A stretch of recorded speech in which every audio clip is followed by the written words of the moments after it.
Hey folks, what a day for Heroscape. This is going to be a bit of an unscripted look at what went down today, but oh my goodness, this is probably the biggest day for Heroscape news since we learned that the game was coming back.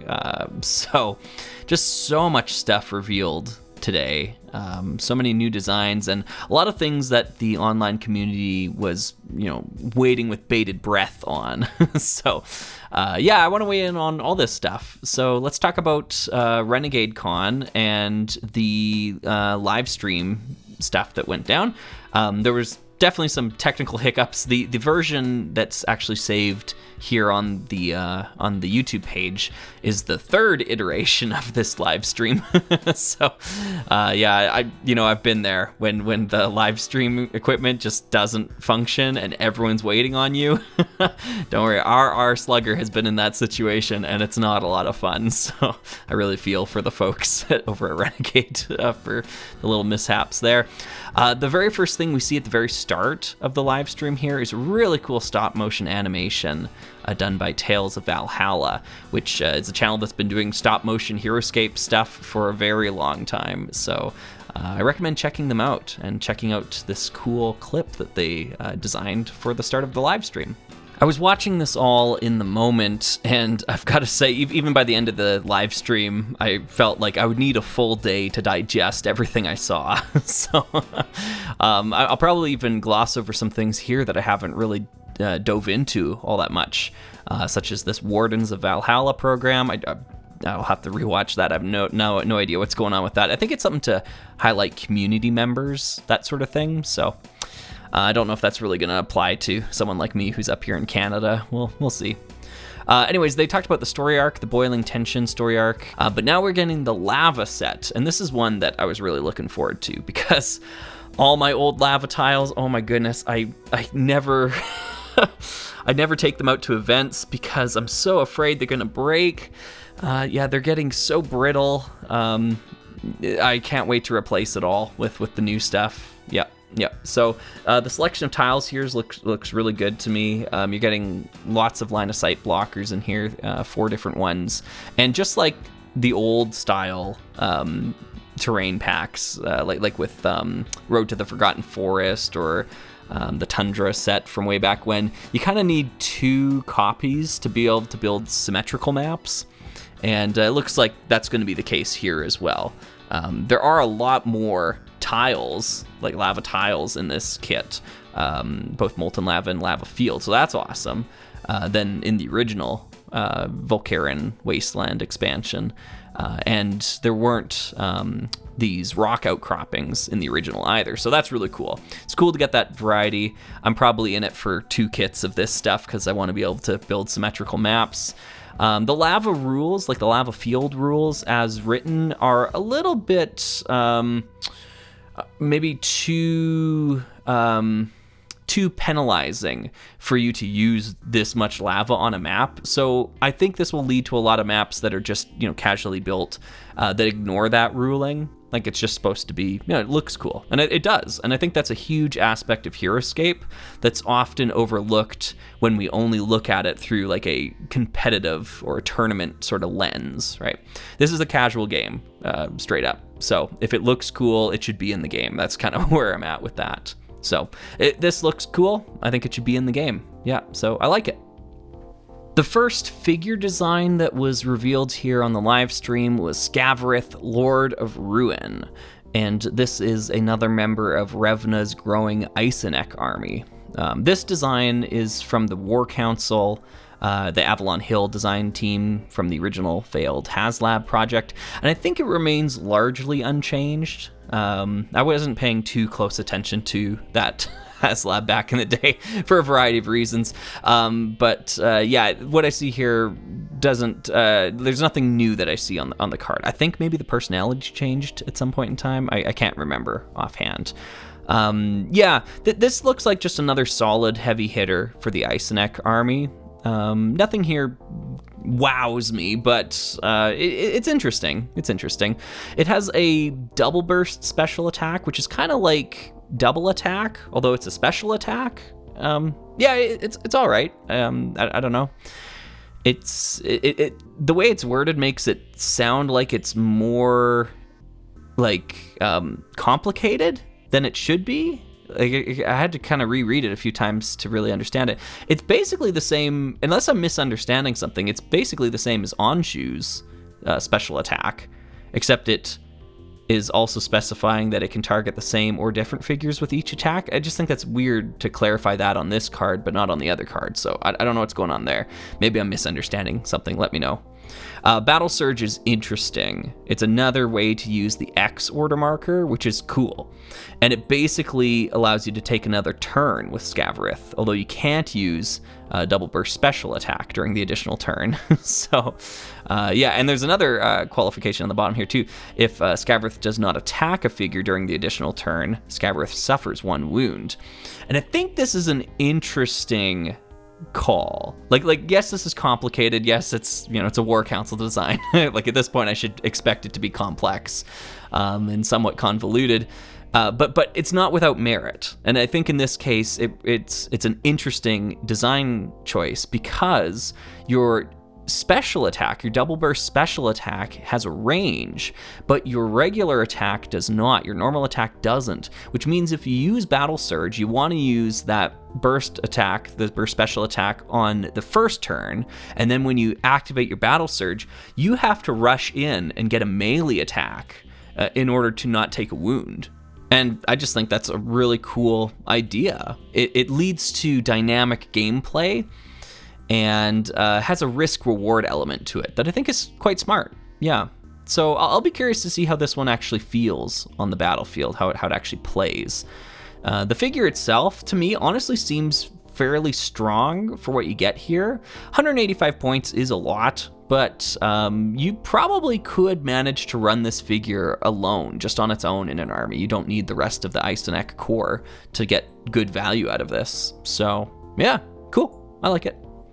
The next figure here is another War Council design, as I understand it. This is Imperator Kayne.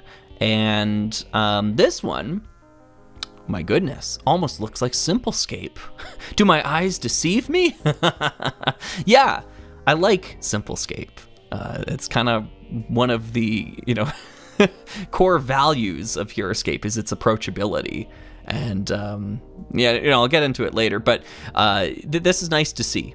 A card with 1 power on it, and here's what Imperator Kayne can do. Once during Imperator Kayne's turn, at any point during his normal movement, that he's on a space where he could end his movement, that's important, you may choose an adjacent small or medium figure whose level is no more than 5 levels above Kayne's level, and roll the 20-sided die. That always throws me off, by the way. Like, I'm so used to calling it a D20. Heroscape has always called it a 20-sided die, though, which is really tedious in my opinion. But yeah, D20, right? If you roll an 8 or higher, that figure receives 1 wound. So you kind of stomp on it as you're moving past here, but only once. So kind of like a little mini chomp, like from Grimnack. Kind of, maybe more like a trample stomp from Torkalna. Yeah, it seems interesting. I don't know, 130 points for that though. 5 move, 3 attack.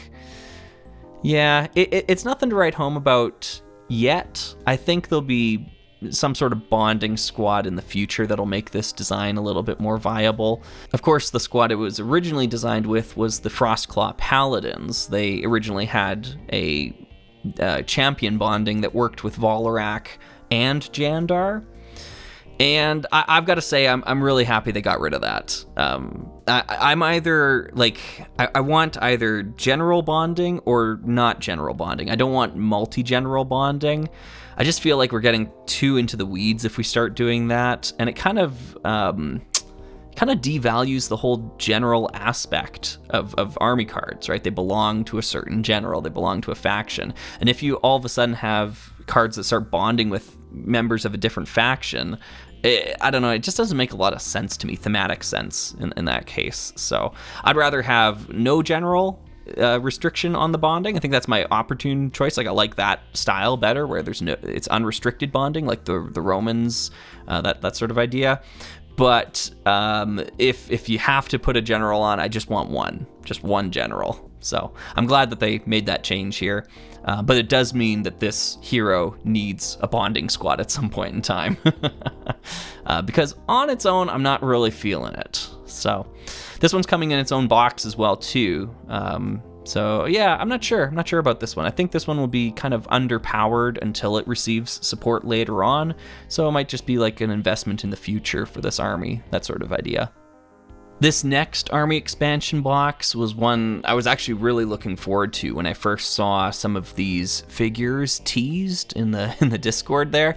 I love the look of these sculpts. Oh my goodness, do they capture good old-fashioned Heroscape to me. Like, it's so campy, you know, like skull cultists carrying skulls in their hands. Like, it just gives me Grok Rider vibes. Like, I love this look. I think, yeah, they nailed it. Absolutely nailed it. Another aspect of this box that I think was keeping a lot of people interested in seeing how it would shape up was that this was going to be, or reportedly going to be, the first Renegade Game Studios designed figures. Because everything we've seen up till now has been War Council designs slightly modified by Renegade. And this was going to be their first, you know, turn up to bat here, right? And I think it's been interesting to see what they came up with. So this box comes with the Revnan Acolytes and the Grave Grim. So the Revnan Acolytes are the first common squad that we're seeing in Age of Annihilation, which is cool. We've been waiting for that. And the Grave Grim is a common hero bundled into the same kit. So you can buy multiples of this kit and get armies or army cards with figures that you can use in your army, right? Multiples of in your army. Everything else has been uniques up till now, so you can only have one copy of each. This one you can get multiple copies. So the Revnan Acolytes, I think the big thing everyone was hoping for was undead Kyrie bonding. Something to give the undead Kyrie some sort of purpose in life, because right now it's really tough to find a way to use them in your army without any bonding. So we didn't get that here. And I think the shock of that kind of had to wear off a little bit before I could take in what these designs do bring to the table, because much like the new Sonlin character, I've had to kind of reassess things because I built up in my mind what I thought the character was going to be, what the figure was going to be, that sort of thing. And then I saw the card and I was like, oh, okay, that's not really at all what I had in mind, but okay. So how do we come back from that? Anyways, it's a 3-man squad here, or a 3-figure squad, I should say. And they have 2 abilities, which I like. Nice, keeping it more simple. I like this approach here. First ability, Hero Worship. While a hero you control who follows Revna attacks with a normal attack or defends, if that hero is adjacent to one or more Revnan Acolytes you control, you may re-roll 1 die. Yeah, I'm kind of on the fence here. Like, I like this. I think this is a good support power and a cool support power for a common squad to have. Just something that boosts your heroes. It actually makes the heroes better rather than the squads being the main focus, which is what a lot of Classicscape falls into. It's a trapping that a lot of Classicscape falls into. But in this one here, this is allowing the heroes to be more effective. So that's cool. I like that. The reroll 1 die though, only 1, not all of them, and like you have to use the new roll or something, add some like risk reward to it. Yeah, I don't know. I think that could use a little punch up. I think it's as simple as let you reroll all of them, but you have to use the new roll. I think that instantly makes the power more viable. So I don't know. I'll have to play it. Yeah, I'm just speculating right now. So it's interesting. But the next ability I think is a lot more interesting. This is cool. So, Risen by Revna. At the start of each round, before placing order markers, you may place one of your destroyed Revnan Acolytes onto an empty space adjacent to a hero you control who follows Revna. This is neat. So, your common squad figures can essentially resurrect. They come back from the dead. And so you kind of have a pool of figures you can draw from throughout the game. And I love that it's placed adjacent to one of your heroes. That's potent. That allows you to develop them forward on the map. If they've been destroyed by your opponent, now you can just bring them back and send them right into battle.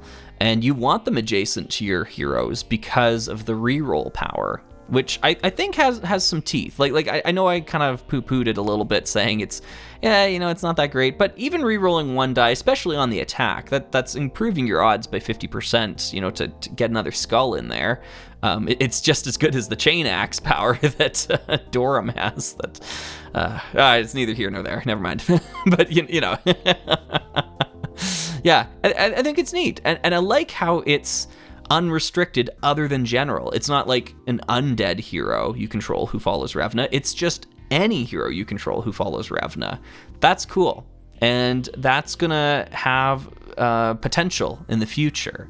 I think there's a habit sometimes in Heroscape to make designs that are just too restrictive in what they can possibly do and what the ceiling is.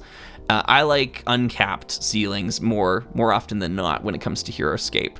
So I think this is good. This is good. It has legs. Now the stat line's interesting. It really weak stat line. These are not meant to be an army core. You're not supposed to draft 5 or 6 copies of this common squad in your army. You're gonna have a bad time if you do that. But 1 or 2, I think they can add some punch to your heroes, and the fact that they can keep coming back throughout the game, I think that's strong. Anytime your opponent has to waste an attack attacking a figure that they don't want to attack, that's value. You're generating value from that. So resurrecting these guys and putting them adjacent to your opponent's figures as they approach on you, I think it's smart. It tethers them down and they have to waste time killing things that they already killed once in the game, right? That's good. So I like it, and they're very low cost. 40 points works for me. So 2 attack, 2 defense. They're not meant to last a long time. In fact, they're intended to die at some point in time. So yeah, you just want to get them up, get them killed, and then get them adjacent to your heroes. Yeah. This is solid. I know it's not going to be game defining. It's definitely not competitive meta defining, but I don't care. That doesn't impact my enjoyment of Heroscape in the slightest. So I like this. It's a really cool common squad design that allows you to take like a few of them, but not like a ton of them. Like I think that's the best play with them here. Is take a few, not a lot. So here we have Age of Annihilation's first common hero. This is the Gravegrim for the General Revna. And I have to say that I'm really pleased to see that it's a common hero and not an uncommon hero. I know I've shared my thoughts on that before, but I had my fingers crossed. No uncommon heroes, please.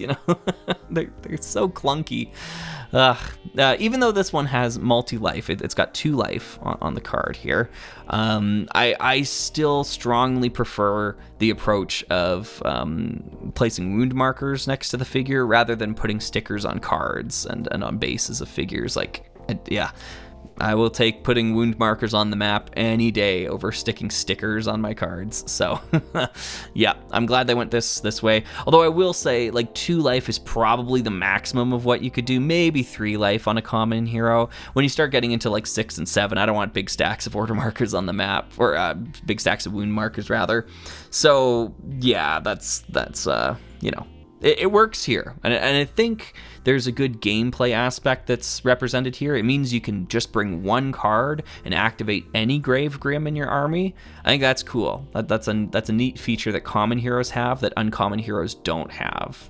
For 40 points, the stat line, it isn't amazing. It's essentially a Dumatef guard with its stats here, except it has 1 additional life, and it's almost twice the cost. So, yeah. Oh, it literally is a guard too. I just noticed that. It's an omen. Oh, interesting. Yeah. So I'm not crazy about the stat line. It's good. 4 attack, 4 defense, beefy, 6 move. That's great. So I think this figure has to get its value out of its abilities, and of which it has 2, and here they are. After revealing an order marker on, and before taking a turn with a Gravegrim, you may move up to 6 small, medium, or large undead or Icenic figures you control up to 3 spaces each. So this seems like it's essentially Revna movement support, movement bonding. Although it doesn't specify that they have to be Revna. That's interesting. So just undead or Icenic. Icenic right now is only Revna. And undead has some interesting stuff in Utgar, I think. You can move the zombies. You can move the Phantom Knights, I think, are undead. There's some interesting stuff going on there. Move up to 6 of them. That is cool. But only 3 spaces, these hounds are going to outrun the figures that they're moving pretty quickly, so you got to be smart about how you slow roll your army, I think. I like it. I like anything that gives you free development, and this does. And it seems to work with a small variety of armies, but yeah, I like that it's not capped to a general here. Yeah, keeping it to species, essentially. Species bonding, movement bonding, I should say. It is interesting that it specifies you have to reveal an order marker on this card, which means that you can't chain that if in the future they have something that allows you to take a turn with a Gravegrim for free, or something else, right? Then you can't use this ability off of that. So interesting restriction. Harrowing Presence. When an opponent rolls the 20-sided die for a special power on one of their army cards, if one or more of that army card's figures are within 3 spaces of a figure you control with the Harrowing Presence special power, they must subtract 3 from the roll. I really like this ability. I just don't like the way it's worded. I think it's really awkward.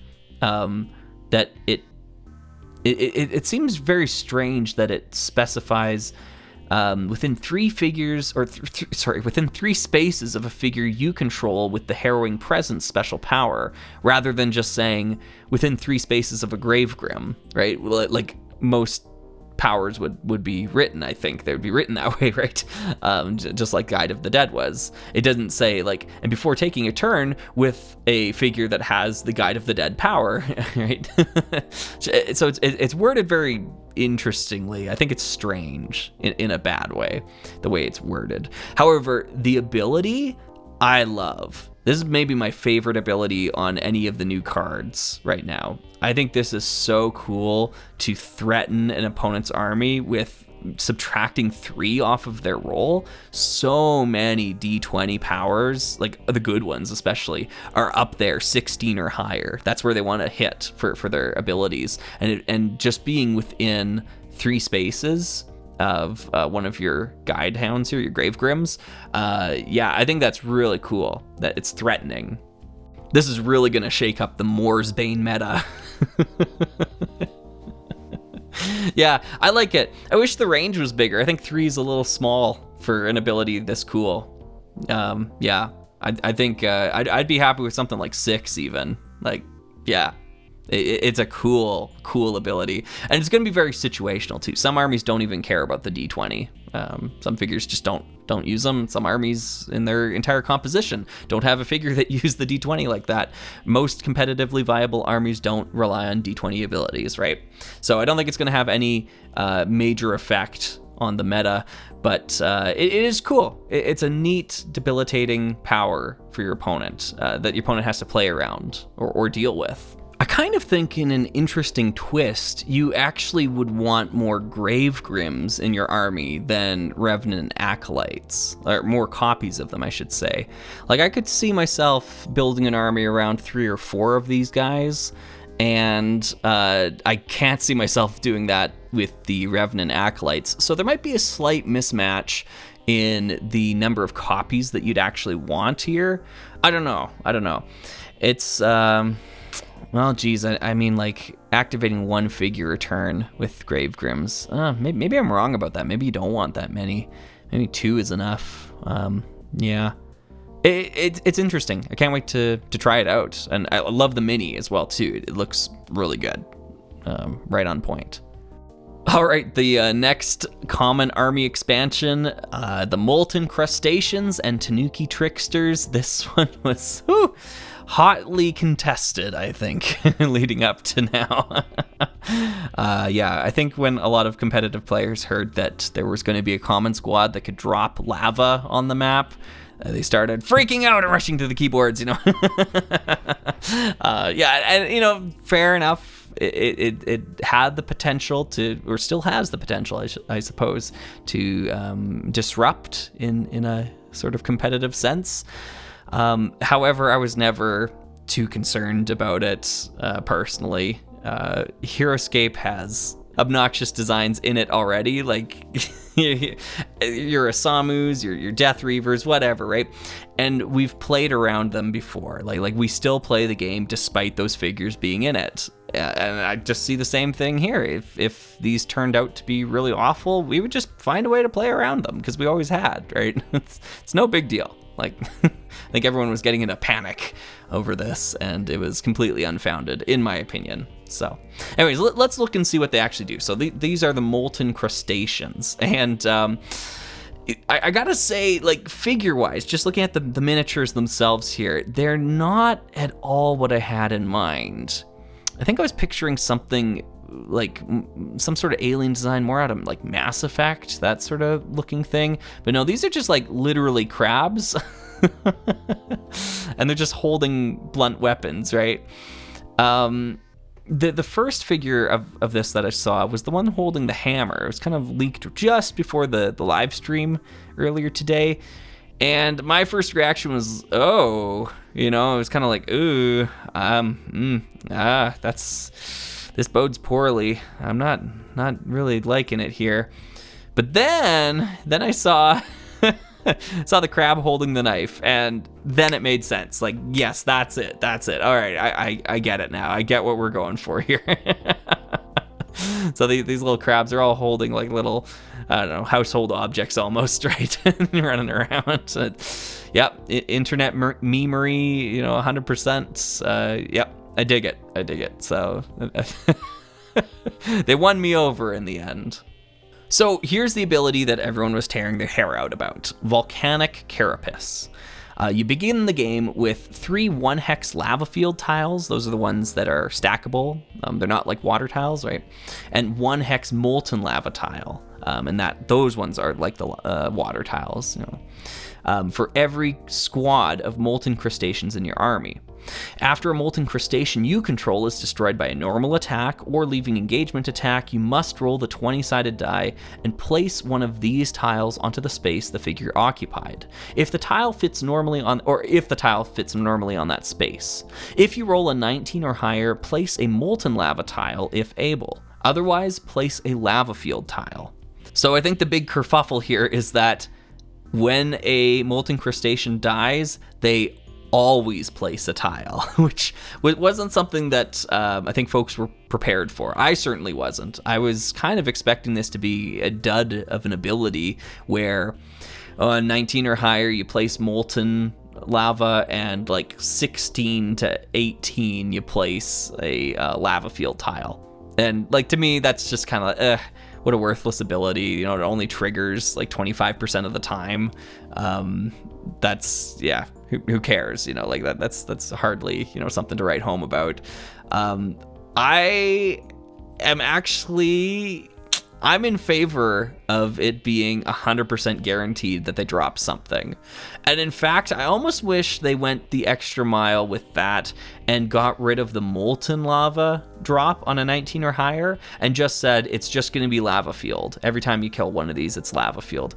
I like consistency, and I like confident design. And I think that's a confident design. When you tie something up to a D20 roll, especially really high D20 roll, I think it kind of shows that like, we're not so sure, like technically they have the ability, but it's not going to happen most of the time. I kind of get that feeling with Bach Burna's Utgar's Cutlass. Wow, okay. It's on a 14 or higher, and I just kind of feel like, did that need a D20 roll on it? Honestly, you have to get in melee range. He's a ranged figure anyways. Yeah, I'm not so sure. I mean, I didn't play test the figure to death, so my opinion is just an uninformed opinion on that. But when I look at that card, I'm kind of like, man, that's kind of like Coil Crush on Wosaga. It might as well not be on the card. It's not going to come up like in hardly any game you play with them. So yeah, I like that this is not tied to a D20, but I don't like that it has a D20 roll in it, right? Because you still got to slow the game down and roll a D20 every single time you kill one of these guys, and now only a 10% chance does it actually change the outcome. So yeah, I like it. Like overall, I think this is good. You can leave your dislike. I don't care.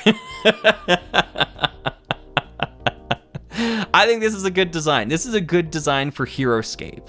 And that's kind of at the heart of what I like about these Renegade designs. And we haven't even looked at the Tanuki Tricksters, but I like the fresh approach to the game that Renegade is bringing with these designs. And to say the quiet part out loud, oh man, I'm gonna get so much flack. I'm glad that the Avalon Hill War Council designs were released, largely unchanged, but I'm glad they got their chance in the spotlight here. That's good. They put in hard work. They are talented designers. They're great folks. They've been keeping the community, like, a lot of them are on the Valhalla Customs team, like the VC team. They've been keeping the community engaged with new stuff for years.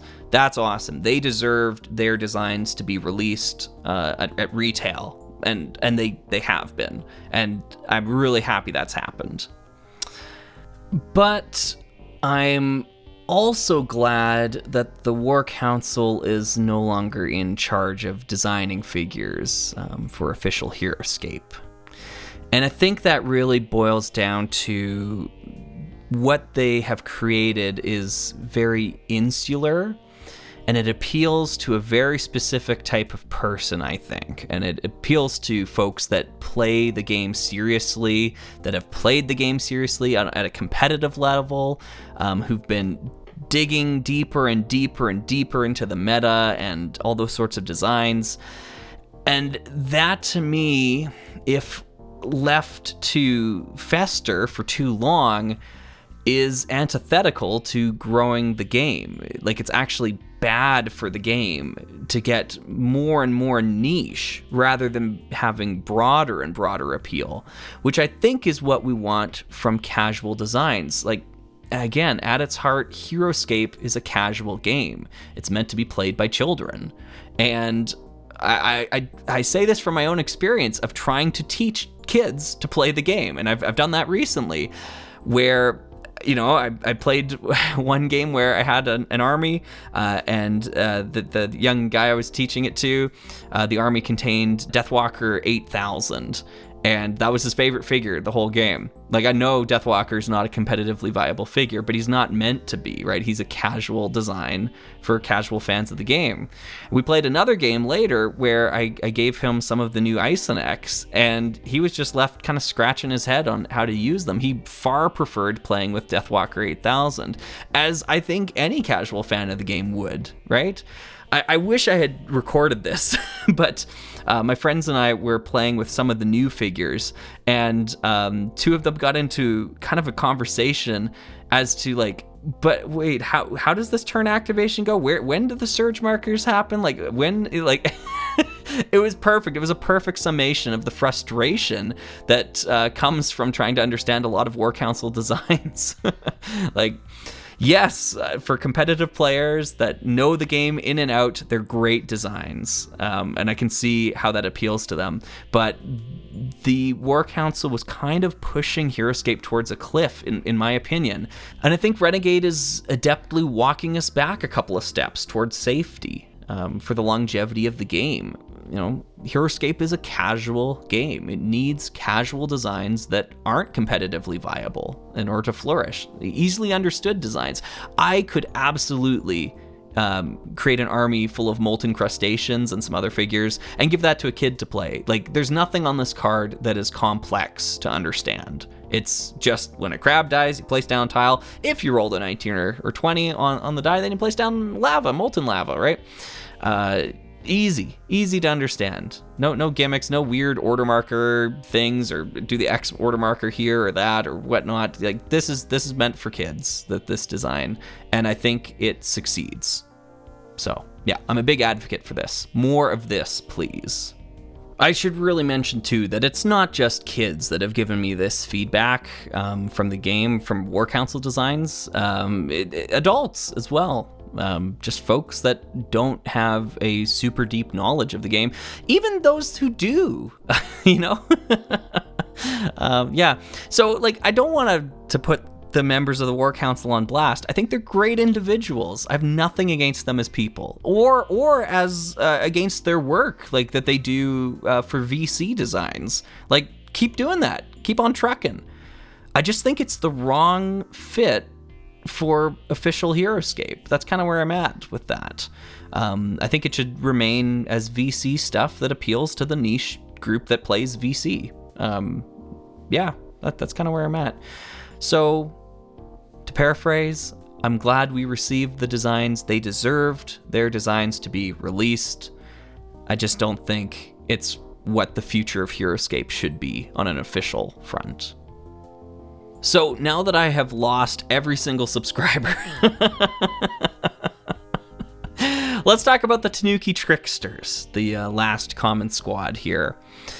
These guys are not at all what I expected them to be, at all. I was really, I had, on my bingo card, I had ninja hero bonding. I was so sure of that. I was so sure that we would just get ninja hero bonding. That's all it needs to be. That's all we need, is a squad that bonds with the ninja heroes. And instantly the stock of so many of them rises up. That's all they need. But that's not what we get here. And in fact, we got a 2-figure squad, 2-man squad. I am not a fan of 2-man squads. But given some of the abilities here, I can kind of see it. I don't know. I gotta play them. Before I can pass too much judgment there. But here they are. They're for Valorak, and they have 3 different abilities, one of which being Phantom Walk, a fairly easily understood ability there. So let's start with Nagewaza. Before attacking with a Tanuki Trickster, you may choose an adjacent enemy small or medium figure and roll the 20-sided die. If you roll a 9 or higher, you may move the chosen figure 1 space. Tanuki Tricksters never make leaving engagement attacks against figures moved by Nagewaza. This is really interesting. Moving your opponent's figures is already really powerful, but this has so many applications.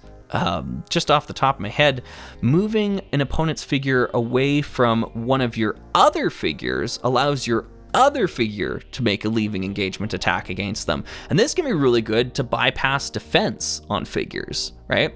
So you're fighting something with a high defense, say like a Sentinel of Jandar, for example. They've got really high defense.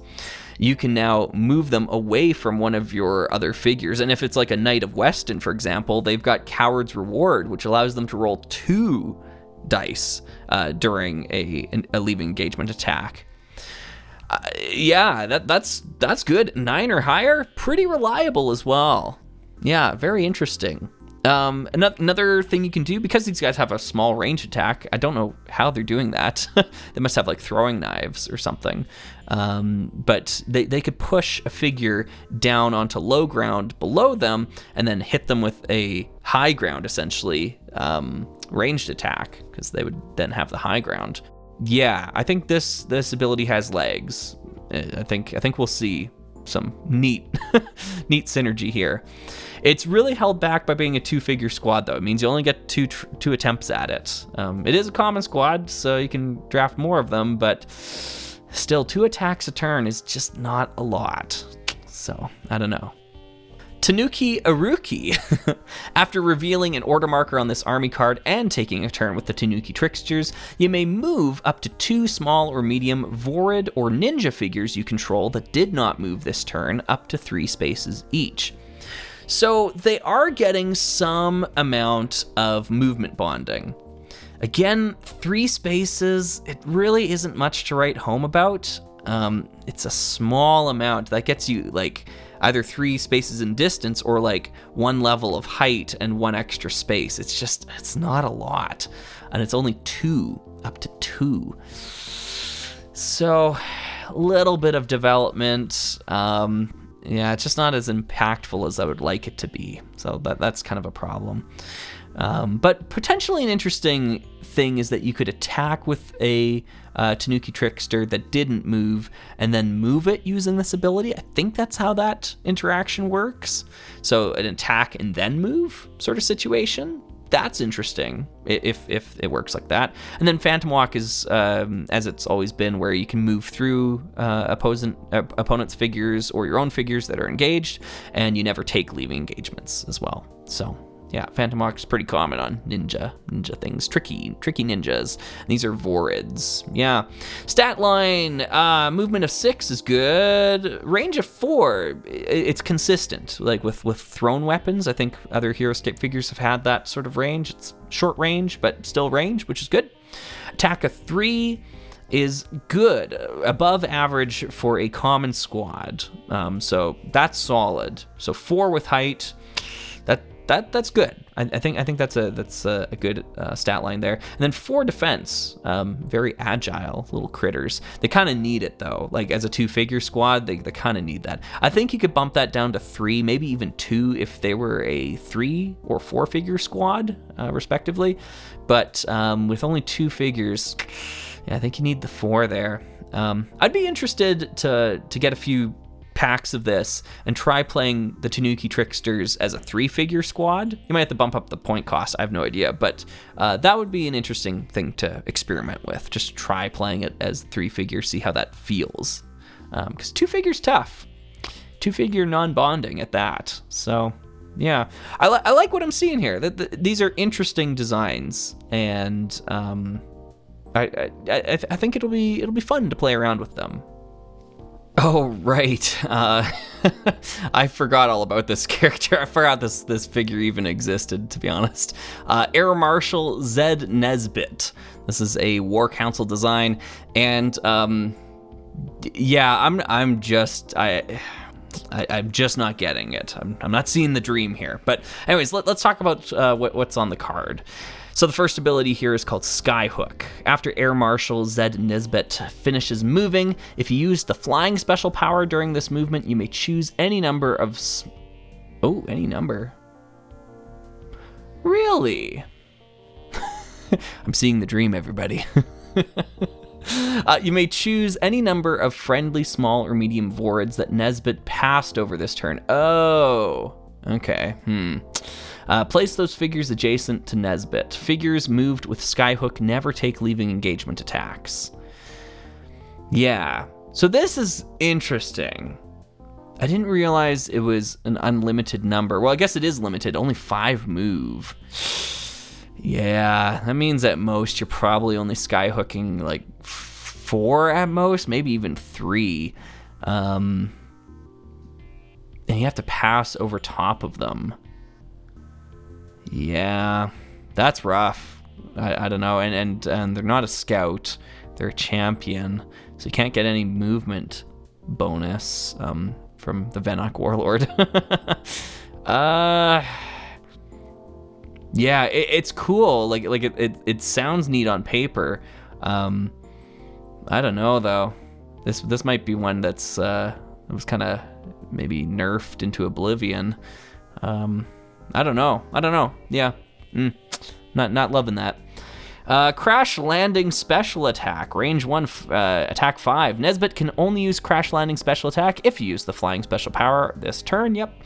All figures adjacent to Nesbitt are affected by Crash Landing Special Attack. Roll attack dice once for all affected figures. Each figure rolls defense dice separately. After using Crash Landing Special Attack, you must place 1 wound marker on this army card, and Nesbitt cannot move normally for the rest of the round. Oh, brutal. That last bit there. Yikes. Okay. I guess it makes sense. You got to get airborne again. Now, an attack of 5 sort of melee hit is good. Like, that is solid. To be, and especially on a double-spaced figure, like on a peanut base here, that's pretty powerful. Or it could be pretty powerful. You only get 1 roll with it, though, right? Yeah, roll attack dice once for all affected figures. Oh man, the risk reward on that though. Like, I thought Pounce on the Wolves of Badru was tough. You know, that's a tough order. This is worse. Oh man, if you only get like 1 or 2 skulls on that attack, what a waste. Yeah. Yeah, I guess there's potential you get it on your 3rd order marker and then win initiative and get it on your 1st order marker again. But then you got a blimp sitting there for the rest of the round that can't do anything. Because you can't use Skyhook, and yeah, I guess you got a ranged attack, but oof. Yeah. I think this hot air balloon design will take some warming up to get used to for me. Yeah, yikes. Yeah, I'm not loving it, but it is an interesting figure design, albeit a little funny, maybe strange too. Yeah, yeah. I don't know. So we did get a couple more figure reveals here, but these are kind of promo things. So Decker the Burrowbreaker is going to be I guess an in-game store tournament sort of thing, organized play promo, that's what it's called, yeah. And that's for a limited time, and then they put them for sale later, like they have done recently with Shiori and Cornelius Breach. So that's cool, kind of like a timed exclusive, that sort of thing.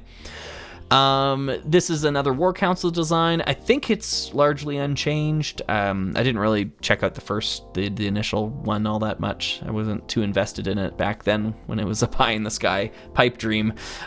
So underground movement is the first ability here. Instead of moving normally with Decker the Burrowbreaker, you may place him onto an empty non-water space within 4 spaces of Decker that is no higher than 6 levels above or 3 levels below Decker's level.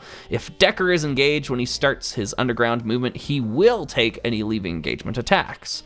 So we can't really get away from a fight with this.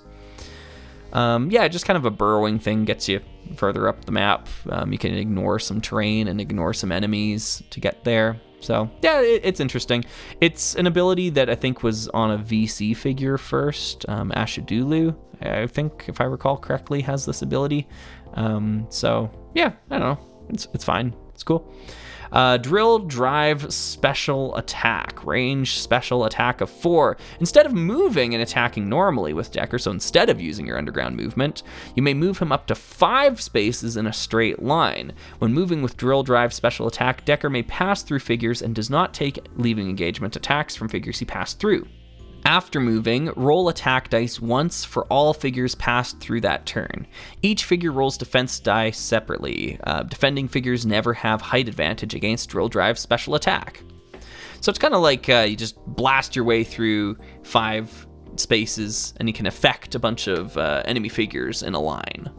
Kind of reminds me of like Hellions from StarCraft 2, you know? He's lining them up, that sort of thing, right? Yeah, it seems fun. Yep. I dig it. Yeah, I like this design. 65 points, 5 move, 5 life. Oh, 5 life is pretty good for 65 points, honestly. Yeah. I don't think this figure needs bonding, but they could definitely benefit from it in the future. yeah, I just kind of see them as a little one-off sort of thing, like bonding to be competitively viable. But this is a fairly casual-looking design here, all things considered. So good on the War Council for coming up with something like this. I think it's good. It is a little wordy to get through underground movement and drill drive special attack. Like those are pretty wordy powers. But once you explain them to someone, if you're there with them, you can kind of walk them through it. I think this figure makes a lot of intuitive sense. So that's a plus. So good on you. Good on you, War Council. You did it. All right, here we go. Last figure of the day. This is Raelin, the Kyrie warrior again. Raelin 4.0. Didn't see this one coming. Wow. Okay, so we're already getting another Raelin, which is interesting. I don't know if we needed one this soon, but let's give it a chance here. 4 abilities on this card, if you include flying at the bottom there. And this one is interesting. I kind of dig what I'm seeing here. So let's go through them here. The first ability, it's like a ribbon power from D&D. That's kind of how I see this one. It's unyielding. Other players cannot gain control of, move, or take turns with Raelin the Kyrie warrior. It's just one of those things where like this is in 99% of your games never gonna come up, but it's just kind of fun flavoring. She's been mind shackled before, and she had this amulet around her neck with Kamoshi and all that sort of jazz. So she's been good, she's been bad, and now she's like, I'm done. I'm done playing. Yeah, I like this. I like this a lot. It's a simple little thing that doesn't really matter, but it's just fun. So that's cool. Whirlwind Assault is back. That's from the Swarm of the Marrow Raelin. She can attack all figures next to them. So it's cool. It's good to see it back. Vengeful Swoop is kind of her new thing here. And just looking over at her personality, she is now a Vengeful Warrior. So anyways, Vengeful Swoop 8. Once per turn, after another figure you control within 4 clear sight spaces of Raelin defends against a normal attack from an enemy figure, if they received 1 or more wounds, you may place Raelin on an unoccupied space adjacent to the attacking figure and roll the 20-sided die. If you roll an 8 or higher, that figure receives 1 wound. Raelin does not take leaving engagement attacks when moved by Vengeful Swoop. This is cool.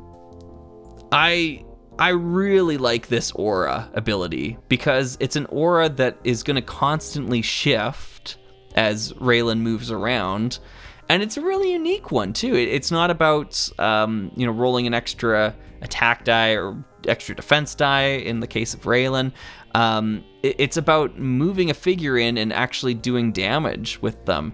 And then this paired with Whirlwind Assault makes it so that you could probably set up some really interesting plays where your one of your friendly figures is hit or attacked from an opponent, and then Vengeful Swoop triggers, you move Raelin in, and then your next order marker reveals on Raelin, and now she's in a prime spot to deal a lot of damage to multiple enemy figures using Whirlwind Assault. And she's got flying there as well too, which is also important. 6 life, which is cool to see. 6 move again, and then the 3/3 stat line, that's fine. I almost wish they had gone 4 attack with this design. I think that would have really tipped the scales on this and made this a really powerful figure. At 3/3 it's okay. It's in line with Raelin. It's what Raelin typically has is 3/3, but I think 4/3 attack defense would be a little bit more interesting, a little bit more meat on the bone to that design. So yeah, I like what I see here. I actually don't know how you get this figure. It's kind of tied up in their live stream here within the Gen Con stuff, World Champion stuff, participation, prize things. Yeah, so I don't know. Hopefully, eventually you can buy this figure, or it comes out as a promo at some point in time. But yeah, it's cool. I like it a lot. I don't want to have to buy a plane ticket to Halifax in order to get one, though. So I'm hoping they make them available at a later date. I want to try this figure. It looks like a lot of fun. So until then, I'll probably just print out the card and then proxy using one of the hundreds of Raelin figures that I have somewhere in a bin here. So I'll do that.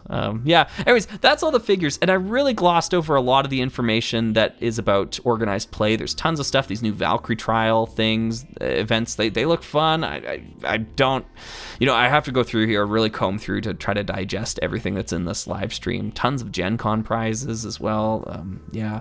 Oh, yeah. And then at the very end, G.I. Joe Heroscape. We kind of had a sense this was coming. Yeah, I have no interest in any crossover stuff with Heroscape. I already barely tolerate D&D scape as is. I don't, there's no IP that I want to see a part of Heroscape. So I will not be covering G.I. Joe Heroscape on my channel. I will not be reviewing these figures. I won't be buying them. Renegade, if you're watching, don't send them to me. I don't want them. I don't even have all the original Marvel figures. Like, it's just not something that appeals to me at all. I like Heroscape's original designs, and that's why I play the game. So yeah, this will appeal to someone, and maybe it'll bring new folks into the game eventually. That's cool. I get it. The game system's great. We want to try to tie it to as many IPs as possible. But no, Heroscape for Heroscape is kind of where I'm at. So yeah, if that's your yum, I don't want to yuck it. But yeah, it's not for me. Anyways, that should be it. Let's call it there. So this this video is actually longer than the live stream was. Yeah, which kind of shows how quick they went through, and maybe how how rambly I get sometimes when I don't have a script in front of me. My goodness. Thanks for sticking through with me on this. Keep in mind, all this stuff that I'm saying, it's small potatoes. These are just opinions of a slug on the internet. If I said something that you don't agree with, that's fine. It's fine. It's okay. You can disagree with me.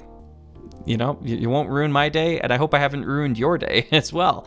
Heroscape's great, and I'm happy we're getting tons of new Heroscape. I like a lot of what I'm seeing here. I think this is good, positive stuff for the future of the game. Yeah, and I can't wait to see what comes next. So, until next time, happy scaping.